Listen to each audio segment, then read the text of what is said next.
started. My name is Flavia, and I am Peruvian American. Both my parents are from Peru, so I've been there so many times, but I was born in New Jersey. Not sure if anybody here is also from New Jersey. But yes, so I have actually been living in Barcelona for about 2 years now, and I'm absolutely loving it. So I've actually gotten to know so much more about the city just being here, but I just wanted to go a little bit over, oops, I've been doing this, kind of a little bit what we're going to be talking about today. So like a little bit about me, kind of like getting to and from the airport, some Barcelona gems, some photo spots, food and drinks to try, and festivals and free activities. So like I said, even with the title, this is more than just like the party city of Barcelona. I know a lot of people who have been there or have heard about Barcelona and its kind of reputation of like being the party city, which I mean it is. And now with COVID being over, the nightclubs and everything are open again. But I kind of want to go a little bit more into the city than just that part of it. So a little bit about me. Yes, I'm Peruvian American. I've already visited 30 countries. That was one of my main goals to hit this year, since I'm turning 30 this coming year. And I finally completed that last a couple weeks ago, actually. And well, I've been traveling to Peru a lot. But now I've been in Barcelona for 2 years now. I first moved here actually to complete a master's program, not the one that I just completed. It was one before this one. And now I just happened to finish my second one, literally last week, actually. And well, I've been traveling a lot, and that's definitely one of my biggest passions, and definitely a reason why I saw myself living somewhere that was out of the US. Okay, so let's dive into Barcelona, getting to and from the airport. There's lots of ways to get there. Obviously, you know, like you take a taxi, a private car, some hotels may even have like shuttles. I have 3 different options that you can get to and from the airport that I feel like are pretty economic. One of them being the Aerobus. That one goes straight from like either terminal at the airport, and it goes in a couple stops in Barcelona, like the Sun station, which is like the train station, and then also Plaza Catalunya, which is like the center point where like a lot of the hotels are, and a lot of people tend to gather there. So it makes sense to have that spot. There's also the metro. I think even though it's pretty economic, it's like not the most convenient, just because the metro lines that do go to the airport aren't closest to other metro lines you're most likely going to be staying at. So it's about 4.90 one way, €4.90. So you can do it this way, but I honestly don't think it's like the most convenient. The way I like to take is the Renfe, which is a train. It also has like its last or first stop, depending on what direction you're going in at the airport. So you won't miss it if you're going to the airport. And that you can actually access that one with a card. It's called a Te Casual, so like a casual card that gives you 10 trips on either the metro or the train, depending on what zone you're in. It covers mainly zone 1 and a little bit of zone 2, which is where the airport is. So the Te Casual is €11.35, and it's good for 10 trips. So you can use it and also connect to the metro. So like I'll use it from the airport and then connect to the metro line that I use to go home. And that counts as one trip, which is super convenient, especially because you're probably gonna be moving around the city. So it gives you 8 extra trips to kind of move around. So I think it's definitely the best for your money and time-wise, because it takes less than half an hour to get from the airport to the city and back. So some gems. I love exploring outside of just like the usual, you know, Sagrada Familia, Catedral, and stuff that you're most likely already going to see or have heard of. I like to go a little bit farther outside of the city center. And so I've compiled this list of different activities that you can go see if you want to like take a picture of it or something. But I'll explain the 3 pictures that are here. The one on the left is the Monasterio de Pedralbes. I actually just recently went to it a few weeks ago. And on Sundays after 3 p.m., it's actually free. It's a little bit outside of the center. So sometimes like taking the metro may be a little inconvenient, but there are buses that take you a bit closer. It is kind of like on the hilly side of Barcelona. So depending on where you get off, either on the bus or on the metro, you may have to walk uphill a little bit, but it's definitely worth it to go. If you go on a day where you do have to pay, I believe it's €5 Honestly, I don't think it's worth the €5 just because you don't get a tour. You only get really access to this garden, the first and the second floor. And apart from that, you don't really have access to for like too much else. So if you are there like on a Sunday and you don't have anything to do in the afternoon, I definitely suggest going here because it is beautiful to go to, but I don't know if it's like really too worth it to pay for it. On the bottom, there's a swing that is the Mirador de Horta, which sometimes it may have the swing and sometimes it may not. So it's kind of like a hit or miss. I've had some friends go sometimes where it's literally just one rope and like one block of wood, and it's not really that comfortable to try and sit on. Thankfully, when I went, it was nice. I was able to like sit and take pictures and everything. But it was definitely very nice. Another thing to note, it is pretty steep. So like if you go, it is going to be kind of hard to get up and down. I definitely don't recommend going a day after it's been raining because you will probably slip a little bit. I had that issue. It wasn't raining the day before, but it was still a little difficult kind of getting up and down. And then the last photo is the Parque de la España Industrial. So this one is actually pretty closer to like the actual center of the city, but a lot of people kind of don't visit this place. It's close to the Magic Fountain by Plaza España and the arena mall that is there. But this one's like a little, like maybe 4 or 5 blocks away, but a lot of people tend to kind of overlook it or maybe don't even think about it at all. But I think it's a beautiful spot to either have a picnic or to go see the sunset, as you can see in this photo here. Definitely very beautiful. And if you have extra days or extra times, the last one on this list is Montserrat. It's about like an hour and a half outside of the city. So it's only if you have like more time, but it's a monastery and there's like a church and there's hikes that you can do. So if you're trying to get a little outside of the city, it's definitely recommended to go there. So next we have, doesn't skip, we have some photo spots.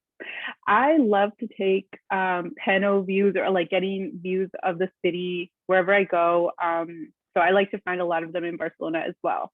I made a list of some that I suggest. The only one I actually haven't been to on this list yet is Tibidabo, which is the one I'm pointing to on the bottom left photo.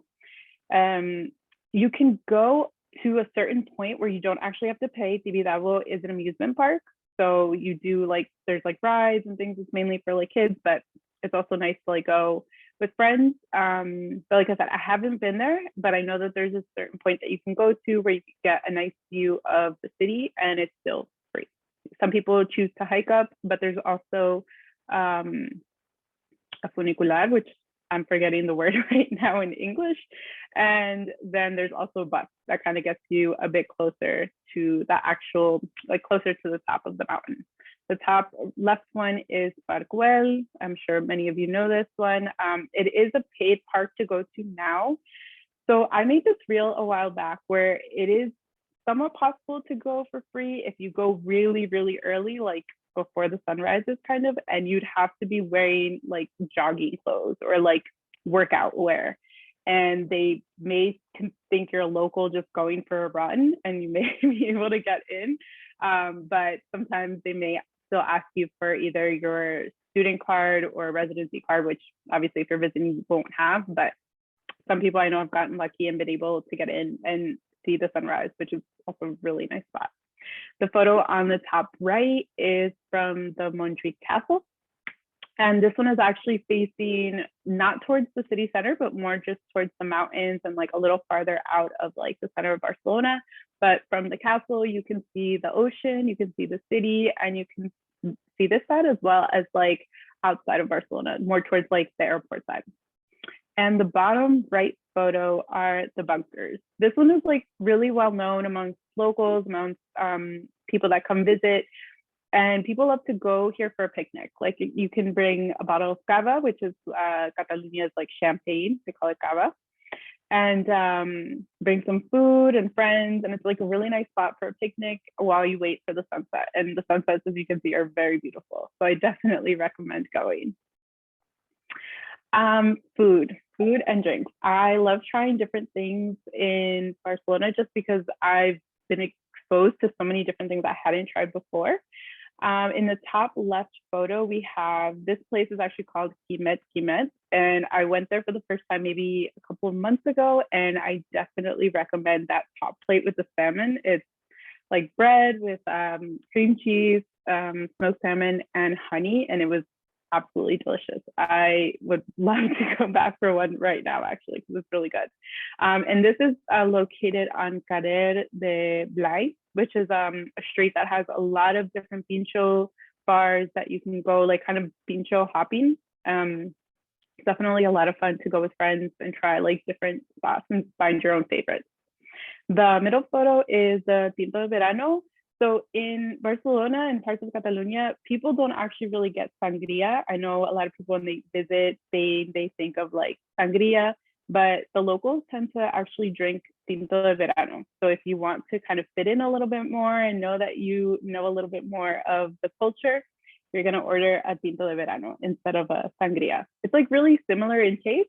It just has a little bit less wine and a little bit less fruit, and it's mixed with normally like lemonade or lemon fanta. It's really good. The picture on the right are calçots, which are kind of like onions that they grill on like outside, and it's mainly like around this time from like November to April. And then you would kind of like peel off the top, and then you would dip it in the orange sauce. If you kind of see it there, it's like a romana sauce, and then you just kind of like eat it from above. And it gets really messy, but it's actually really, really good. And I had never heard of these before moving here, but it's definitely something to try if you're there like around January, mainly January and February, like when they mainly have them. And then at the bottom, there's like other foods that you can try and drinks, also vermouth. There's some places, I can't think of any right now, but there's some places where they make it like at home. So it's like more homemade kind of vermouth. And it's also really good. I had never had vermouth before moving to Barcelona and actually really like it. Pan con tomate, so bread with tomato, where they literally, some restaurants will actually give you the bread and the tomato and you cut it and then you literally just like scrape the tomato onto the bread, and it's really good actually. Like people will get that for like an appetizer while you're waiting for the rest of your food. Canelones, I consider them to be kind of like rolled up lasagnas, which I know that they would not call this at all, but it's like rolled up little, I guess like pastry or something, and they put like meat, tomato sauce, and cheese. So it is kind of like rolled up lasagna, honestly. Arroz negro, which is black rice. People have it with seafood or shrimp. Filter there. And then crema catalana and los panellettes are both desserts. Crema catalana, I'd say it's a mix of like flan and creme brulee because it has like the sugar on top and you like crack it. And those panellettes are these like circular almond desserts, which are actually really, really good. I really like them. Let's see. Some Barcelona festivals. So depending on when you're going to be visiting Barcelona, there's lots of different festivals going on in the city, like almost all the time. The photo in the back of this slide is called a carrefoc, so like a fire run. And it literally is people in these hoods running around with these sticks of fires and like kind of whipping it around. I once saw it kind of up close. I was a little scared because I was fire. I don't know. I was just a little worried, but it's really fun to see. And it's definitely something that they do in a lot of these different festivals, like mainly like the Festa Mayor de los Barrios, like almost every neighborhood in Barcelona will have its own kind of festival and they celebrate it in their own ways, normally between July or August, but sometimes they can go to September, October, depending on the neighborhood. They also have these human towers where people literally get groups of people, like they practice this, they get on top of each other to make a human pyramid. And then a little child, normally about 7 or 8, will go all the way to the top and then has to like lift their hand to have completed the castell or the human tower. And then they can like start like crumbling down the human tower.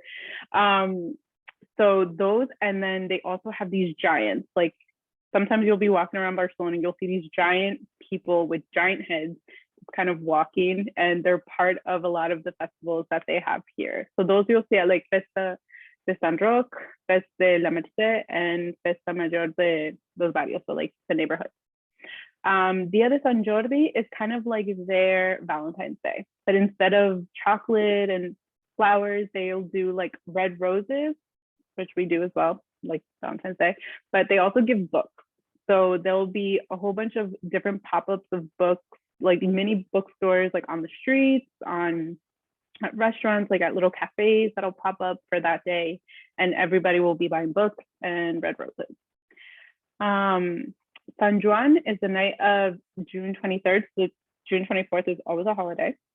And that one is like bonfires and fireworks and also like carreras. So people will be running around. And 48-hour open Barcelona. I have actually always missed this one, and I really want to. A lot of the different buildings that are normally closed to the public are open just for these 48 hours, but you do have to get tickets in advance. So that way you can visit them. Like once outside of the Arc de Triomphe, I saw a line of people, I think, waiting to go inside, and I think below the Arc de Triomphe that was only open during this time.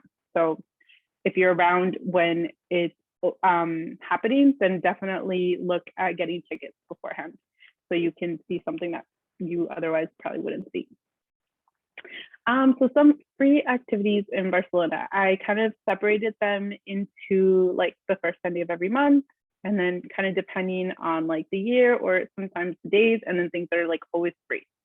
The first Sunday of every month, there's a lot of free public museums that open their doors to everyone as long as you just book a free ticket online beforehand.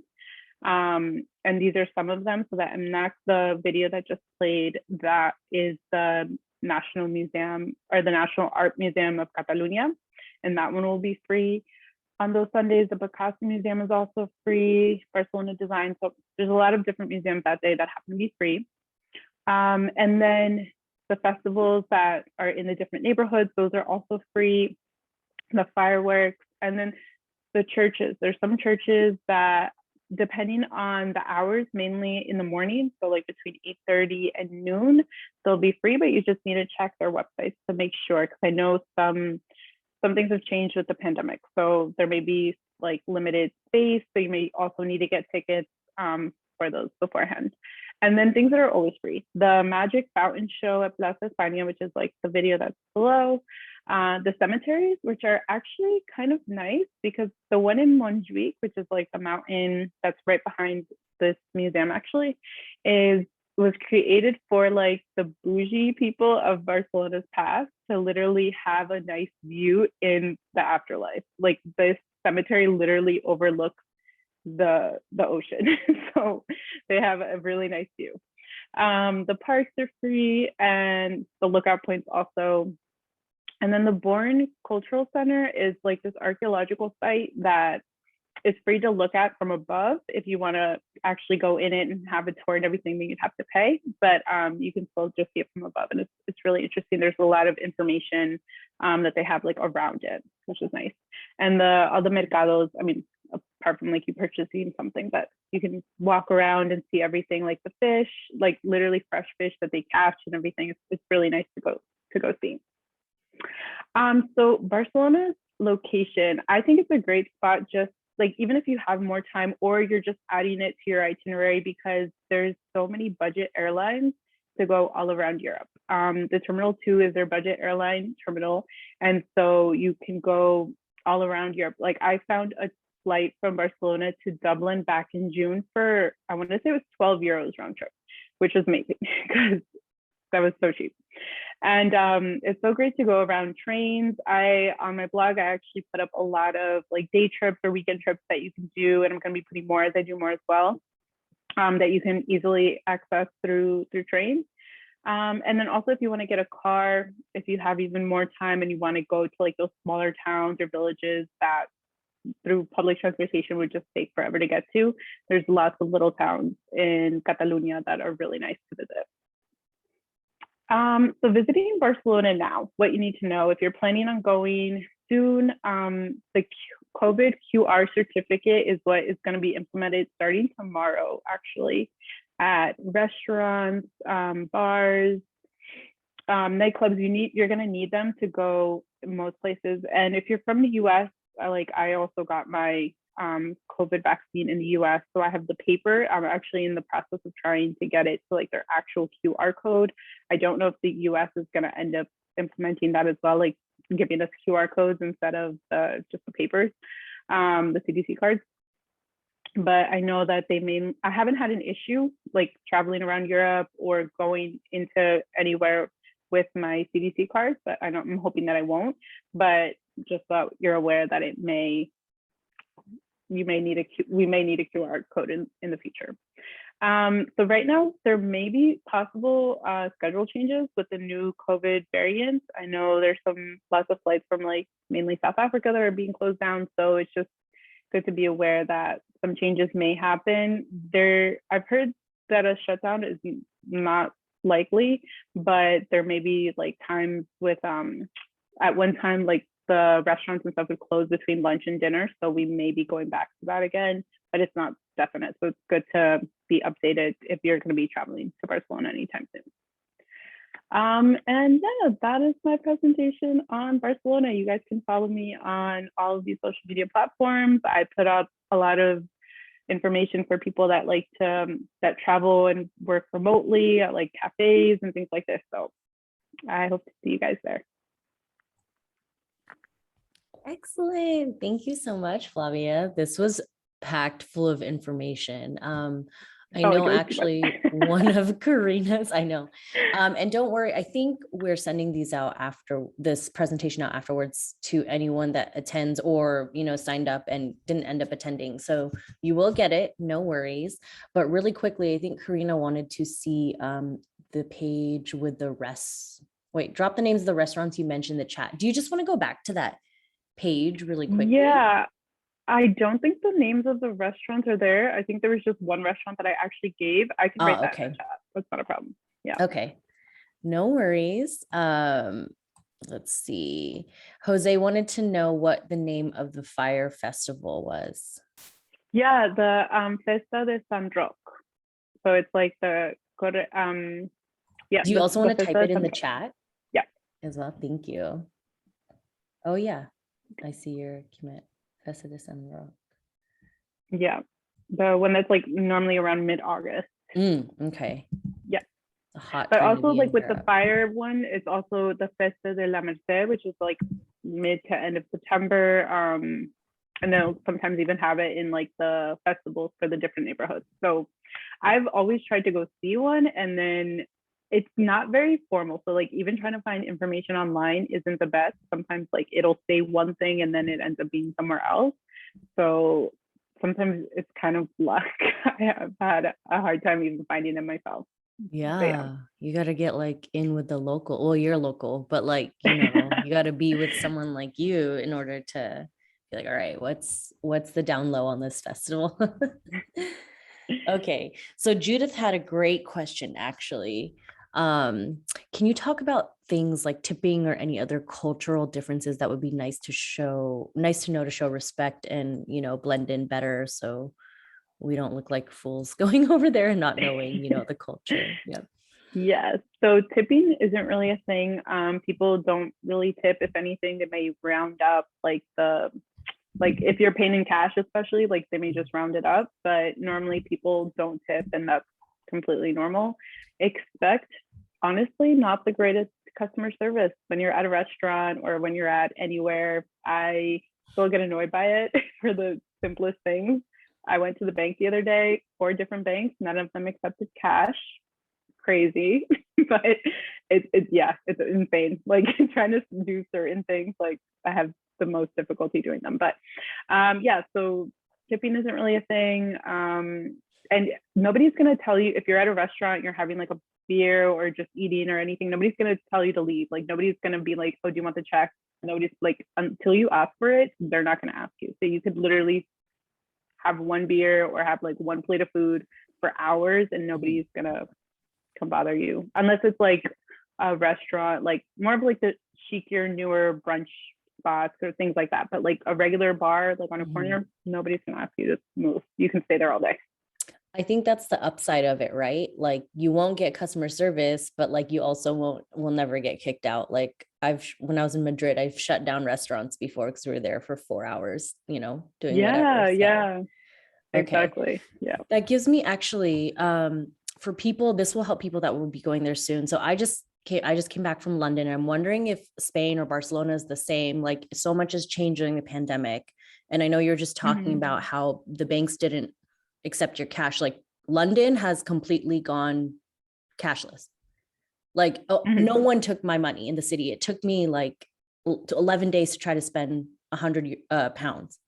So I'm wondering, like, since you've been doing your master's during the pandemic in Barcelona, what has changed as far as like people accepting cash, going contactless, et cetera, so that moving forward, the world's so different moving forward, but like, how was that? Is it still like a cash heavy economy? Are they taking cash a lot of places, or is it like card only everywhere you go?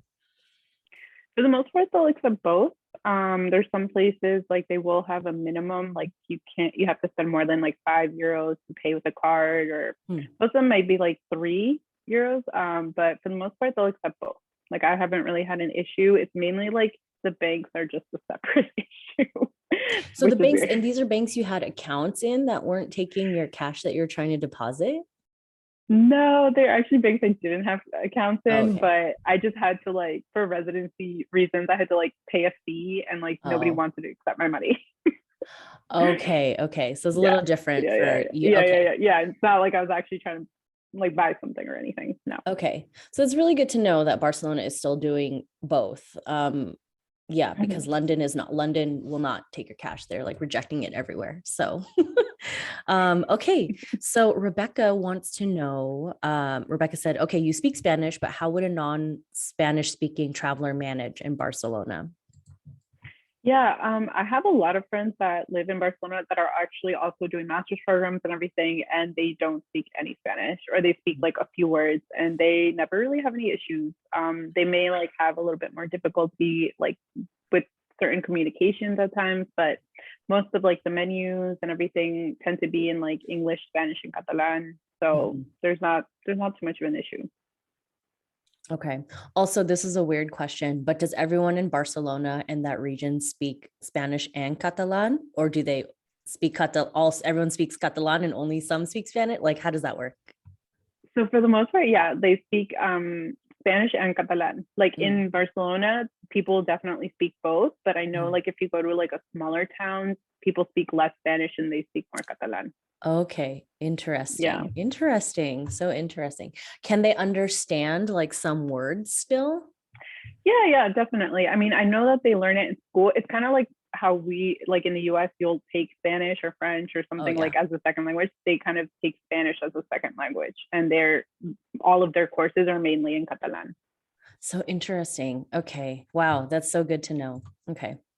Great. So Karina also has another question. Any special celebrations during December or for Christmas, like any Christmas markets or traditions that are, unique to Spain? Not so much in Barcelona. This year is actually going to be the first year that they are actually are doing like this Christmas market, but it's only going to be for 2 days. It's going to be December 18th and 19th, where they're actually doing like a typical kind of German Christmas market with like food and music, because they do have Christmas markets, but it's mainly Barcelona style, where it's like it'll be songs in Catalan, it'll be actually, this is something that is Barcelona. They have these things called cagatillos and caganers. So it's literally a little man pooping, literally. Like, and they will sell this to you. And they put this in their nativity sets, just like they put a little log that has a little face on their nativity sets. Oh my gosh. I So so funny. the idea of like the cagatillo, which is the log, is I guess the kid is supposed to, if they had like a bigger one, is supposed to hit the cagatillo's face, and it's supposed to like poop presents. Wow. Yeah, it's so different. I love knowing about those little things. That's great. So during this time, you can go to stores and you can literally see all of those. They have like different. They'll do it like for political figures all around the world, celebrities of like them pooping.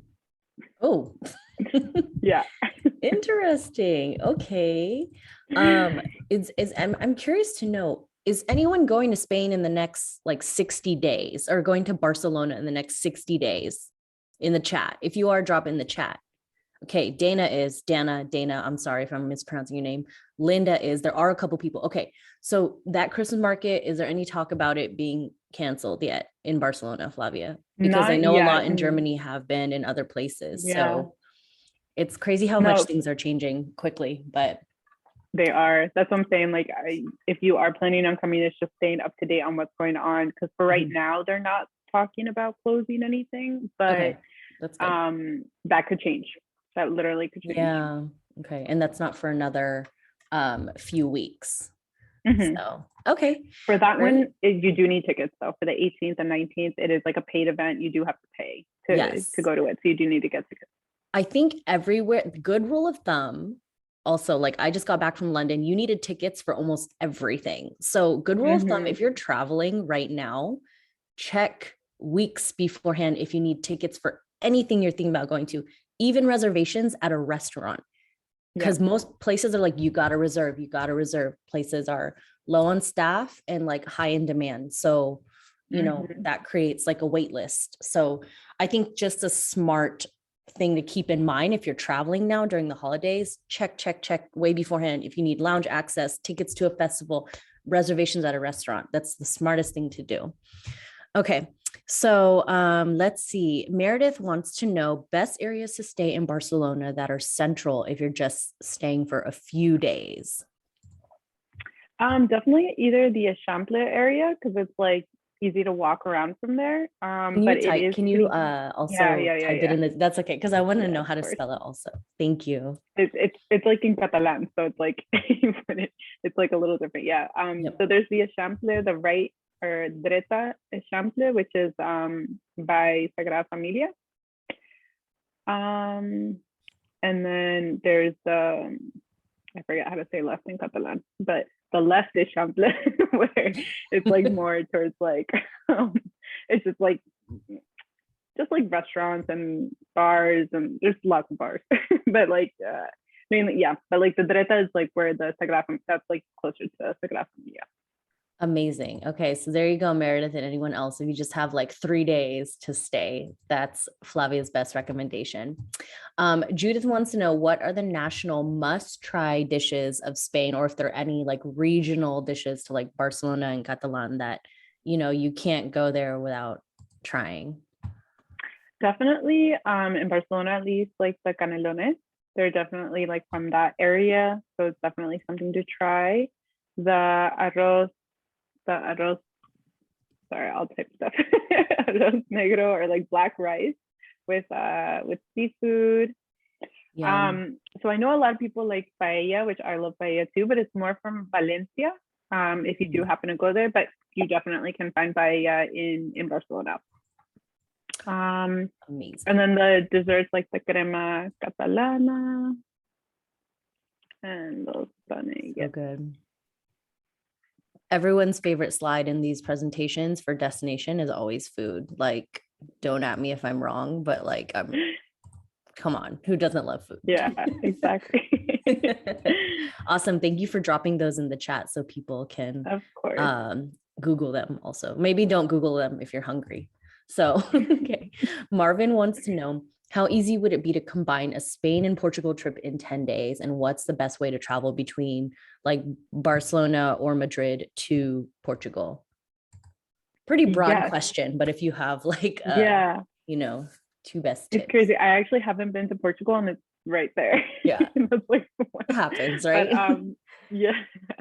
I know, so it depends. I know that there's buses, I know that there's trains, and I know that there's flights. I actually got an alert on my phone just earlier today that you don't need to show proof, I guess, of vaccination. Or let me just double check to see if that was what it was. Interesting. I know that you don't need to show something, but of course now I can't find it. Oh, journeys between Spain and Barcelona are now quarantine free if you're vaccinated. Okay, so I guess you don't need a quarantine if you're traveling between the two. I don't know if you do need a quarantine between other countries because things are constantly changing, so I don't know. And apparently there's looking to be flights between them for €5 at kiwi.com if you want to check those out. Oh my God. What's the website? What's the website? Kiwi.com. I'm like signed up for them. So like they sent me that text earlier. Yeah. 5 year. Oh my God, that's insane. So right now Where that may be the everything best you're way to bringing. go. Yeah. That's Yeah. awesome.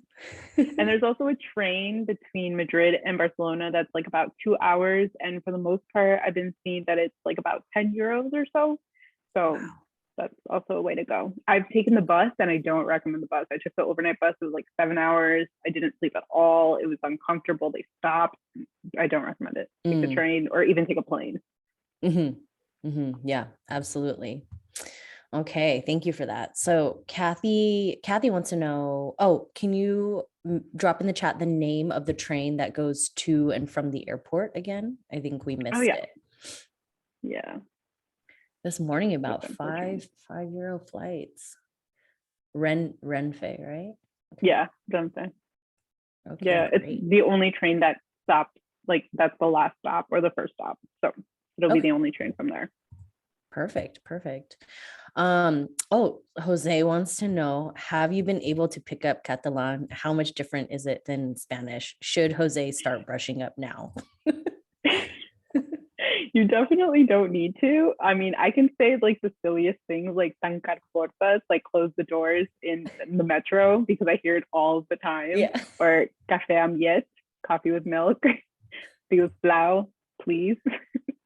Like I can say those little things, but I definitely am not. I am thinking about taking some courses, but it's not necessary. You'll be able to, like, if you can speak Spanish, you'll be able to read it. Like you'll be able to read Catalan and understand it. Okay. Oh, interesting. Yeah. That's good to know. Of course, when you're living there, you're going to pick up things and then you need that survival Catalan, right? Like how to ask for things, directions, food, etc. So that's really good. No better way than to immerse yourself. So Jose, book that flight to Barcelona now. Definitely. Okay, so Dana wants to know best way. How to get from Barcelona to Toledo. To Toledo. That the only way I've done that is actually when I took the bus from Barcelona to Madrid and then took a different bus from Barcelona to Toledo. I don't know if there may be a simpler or faster way. I'm sure. Well, I mean, if you take the train from Barcelona to Madrid and then the bus, that would be faster. But faster than that, I'm not honestly sure because I've only been to Toledo once, and I went with a friend that was living in Madrid at the time. So I'm not too sure. No, that's okay. I think it is a bus. It's not far. Isn't it only like 45 minutes? About an hour. Yeah. It's like an hour bus ride from Madrid. Okay. I did it too, but I did it like 11 years ago. So long ago. So, but it's not far from the city at all. So I'm sure it's a pretty easy ride. Okay. Well, from Madrid. I'm sure it's the same, some of the same types of transport from Barcelona as well. Spain seems pretty with it when it comes to like, here's 19 different types of transport we can offer you. Yeah. Okay, so Judith has another great question. Are there any gifts from the US that I could bring to a family for a hostess gift? Oh, wait. Judith, if you want to clarify in the chat, if you mean, are you bringing gifts from the US to a Spanish host, or are you bringing gifts from Barcelona to the US? But while I wait for Judith, is it like a Spanish host, or is it like? Yeah, I'm not sure. That's okay. We'll wait for we'll wait for some clarification. Okay. That's okay. We have plenty of other amazing questions coming in. So, iPhone, I don't have your name. Can you mention the name of the fast train from Barcelona to Madrid again, please, Flavia, if you want to drop it in the chat? The Ave Tren. Oh, Ave Tren. Okay. Great. Okay, so we'll just continue. Marvin, is there a difference in service and price amongst the different rail companies in Spain? Like, are there multiple options when it comes to trains and rail? Yes. So there, at least in Barcelona, I know that there's the Renfe, and then there's also the Rodalia. Honestly, I still get a little confused with them. I'm pretty sure like Renfe is like the closer in the province of Barcelona, and then Rodalias is because it's Rodalias Renfe, but it's different. So that's why I get confused. But Rodalias is like longer distance, so it would be something that would go to Madrid or to like Girona, or like farther away from like just the province of Barcelona. Okay. But with price, I mean, because they go to different places, they are different prices. The service, for the most part, I've never had an issue with any of the trains that I have taken around like the area of Barcelona.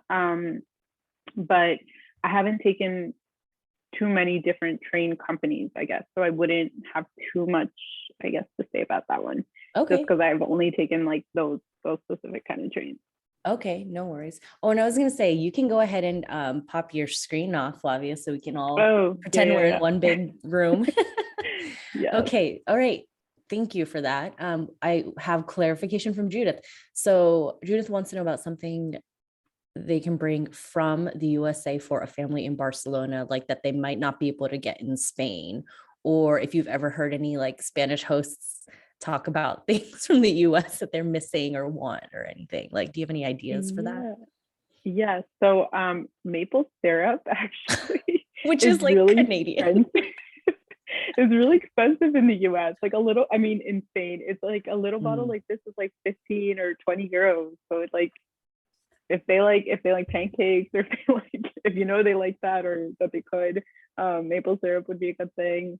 Kind of a lot of products that you would find at like a Target or like at like a Walmart. We don't really get those, or just like lots of cereal options. I don't know, I'm just thinking of the things that I know I don't have. Right. When I went to London, I actually bring my friends in the UK usually a goodie bag from Trader Joe's. I know that's weird because like Trader Joe's is such a specialty market, and like I brought the item she loved the most was dark chocolate covered pretzels, so maybe that's something that's not popular in Europe. So, yeah. Dark chocolate covered pretzels are a hit. Peanut butter products. Rebecca said peanut butter products. Yeah, those are definitely good. Yeah, because they have them here, but it is different. Like it does taste different. Mm-hmm. Yeah, I bet. All right. Hopefully that gave Judith some ideas. All right. So Rebecca wants to know, would it be doable to live in or around Barcelona for a year and travel easily to other parts of Europe? Like, would it be very expensive? I guess expensive is kind of like, it's like, what's your budget, right? Right. Yeah. So the minimum like that people make in Barcelona, if you don't really have too much of an education, is about 950 euros monthly. So that's maybe about less than 1,200 a month.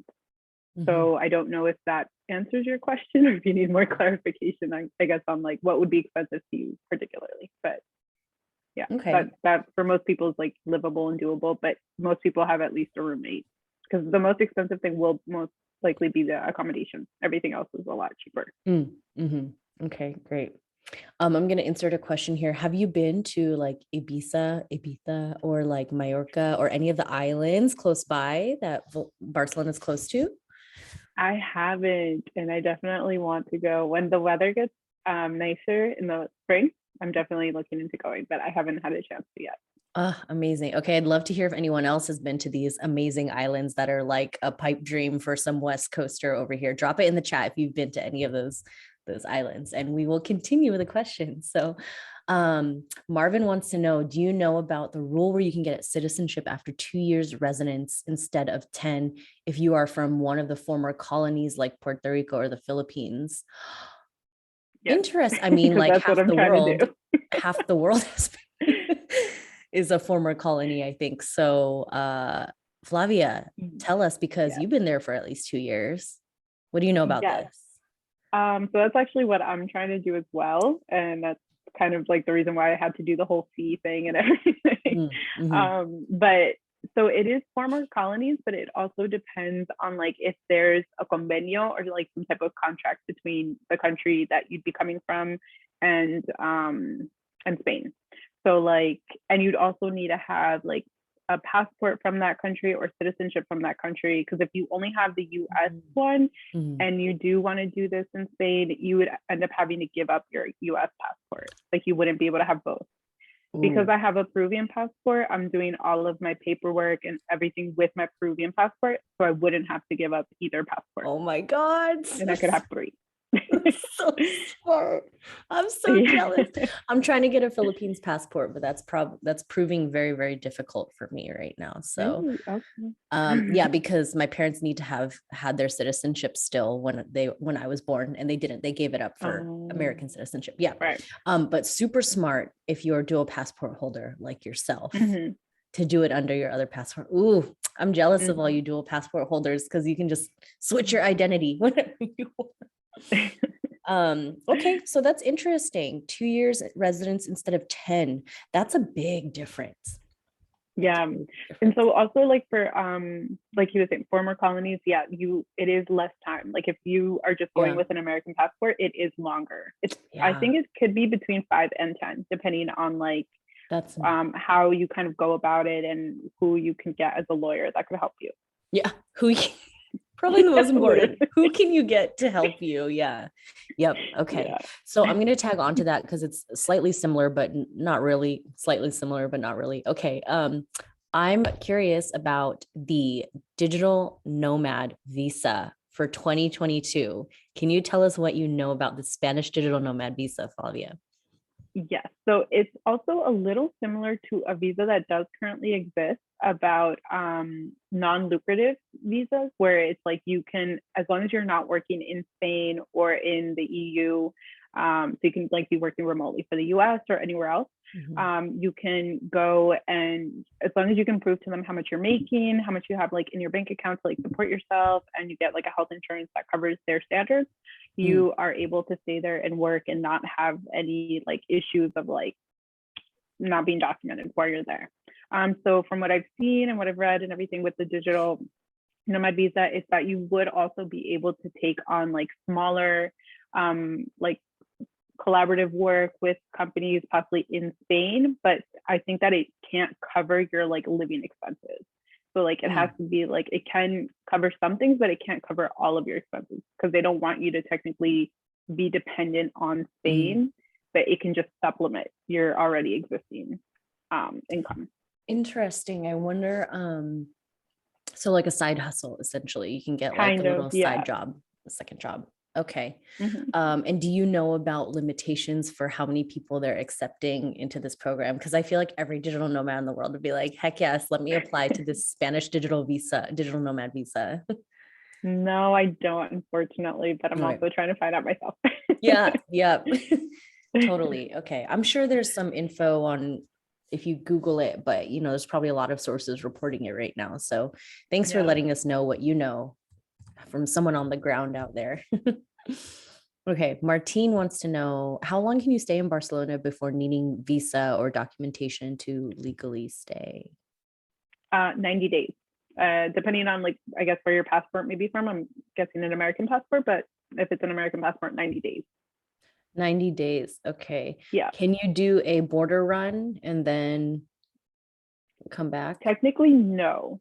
I actually was looking at that at one point. And you can't, like, you'd have to leave for 90 days and then you'd have to come back afterwards. Like you can't just, you can't leave, like go to Morocco for a day and come back. Like that wouldn't count. Oh man. Okay. Yeah. It would be so easy to get to like Tangier. Okay. Really good to know. Okay. So Doug had a question.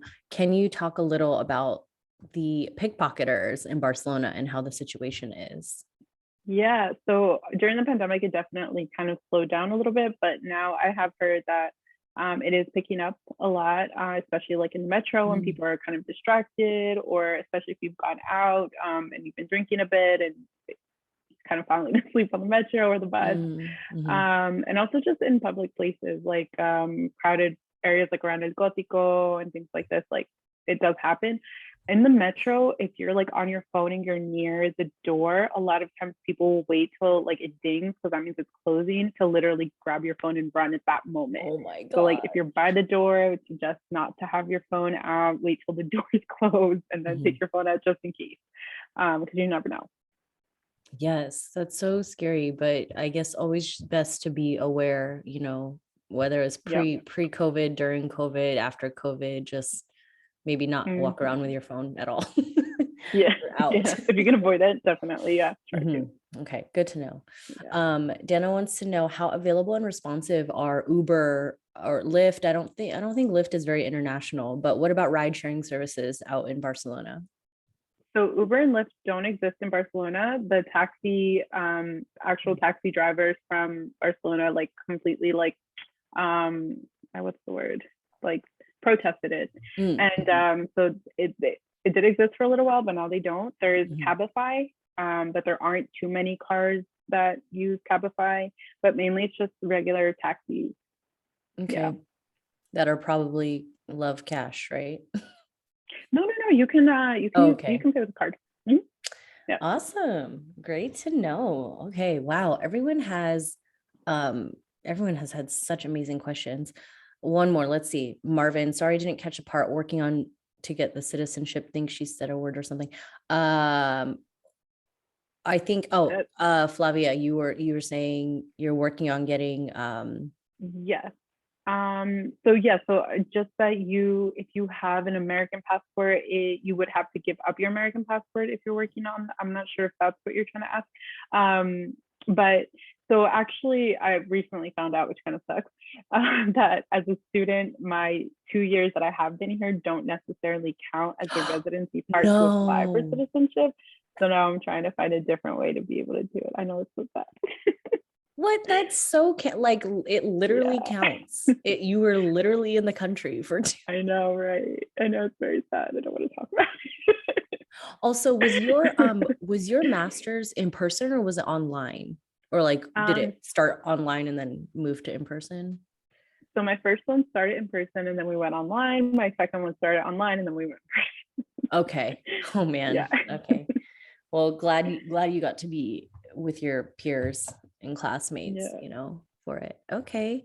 Wonderful. If anyone has any last, quick last question, I can do one more, but other than that, this has been so informative. Everyone will get the presentation afterwards. Oh, let me drop Flavia's contact information in the chat. I've just been so excited talking with her that I wasn't able to do this earlier. So I'm actually also creating like a Barcelona freebie that'll have like all of this information plus like some actual restaurants and like actual locations and tickets to certain places. So on my blog, I have a sign up sheet for my newsletter. So if you sign up for it, then I will be sending it out to everybody who signed up for it. So yes, so I dropped her information in the chat. Definitely go sign up for her newsletter, Latina Traveler. Let's see, drop it in again. She's on Instagram, she's on TikTok. So this has been such a great presentation, Flavia. And to thank her, we'd really love for any of you to go and support her work on any of her platforms. So thank you so much for telling us about Barcelona. And I'm going to close out here with just a couple